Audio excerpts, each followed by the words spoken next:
2006ல India வந்து south ஆப்பிரிக்காவை tour பண்ணி போயிருப்பாங்க. அப்போ வந்து ஒரு ஜோஹானஸ்பர்க்ல நடந்த ஒரு மேட்ச். இந்தியா வந்து ஃபர்ஸ்ட் இன்னிங்ஸ்ல 200+ ரன்ஸ் அடிச்சு சவுத் ஆப்பிரிக்கா வந்து ஒரு 90 அந்த ரேஞ்சில வந்து ஆல் அவுட் பண்ணிடுவாங்க. சரிங்களா?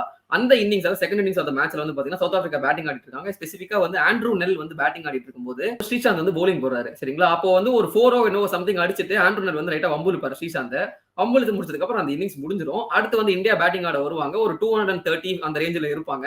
அப்போ ஸ்ரீசாந்த் வந்து பேட்டிங் ஆடிட்டு இருக்கும்போது ஆண்ட்ரூ நெல் பவுலிங் போடுவாரு. சரிங்களா? அப்ப ஆண்ட்ரூ நெல் என்ன பண்ணுவாரு, ஒரு சூப்பரான ஒரு பவுன்சர் போட்டுட்டு ஆண்ட்ரூ நெல் வந்து ஸ்ரீசாந்த பார்த்து வந்து இந்த மாதிரி நெஞ்சு மாதிரி காட்டிட்டு அப்படின்னுவாரு. சரிங்களா? அது ஆக்சுவலி வேர்ட்ஸ் வந்து இன்டர்நெட் சரியா இல்ல.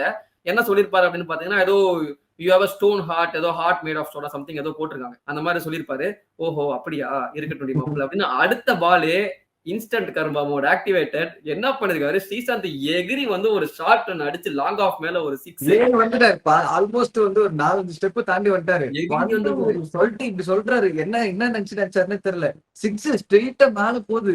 என்ன ஸ்டார்ட் ஸ்டேஜ் அப்படியே சைட் ஸ்கிரீன் பக்கத்துல வந்து அடிக்குது. அந்த 6 அடிச்சது மட்டும் மேட்டர் இல்ல. 6 அடிச்சு டான்ஸ் ஒன்னு அடிப்பாரு பாருங்க ஸ்ரீசாந்த். நான் செகண்ட்ல போயிட்டு ஒரு டான்ஸ் நாட்டு செம அக்ரெசிவா ஒரு செலிப்ரேஷன் ஊ என்னெல்லாமோ பண்ணுவாரு. அவர் என்ன பண்ணாரு அவருக்கும் தெரியாது, பார்த்தா நம்மளுக்கும் தெரியாது. சரிங்களா? ஆனா வந்து அந்த டான்ஸும் செம ஃபன்னு, அந்த அக்ரெசிவான செலிப்ரேஷனும் செம ஃபன்னு. அதுக்கப்புறம் இந்தியா அந்த மேட்ச் வந்து ஜெயிச்சிருவாங்க. அந்த மேட்ச் ஜெயிச்சது என்னடா வந்து ஸ்பெஷாலிட்டின்னு பாத்தீங்கன்னா, இந்தியாவோட first ever win in South African soil அந்த மேட்ச் தான். அந்த மேட்சோட மேன் ஆஃப் த மேட்ச் யாரு அப்படின்னு பாத்தீங்கன்னா சாந்தகுமார் ஸ்ரீசாந்த்.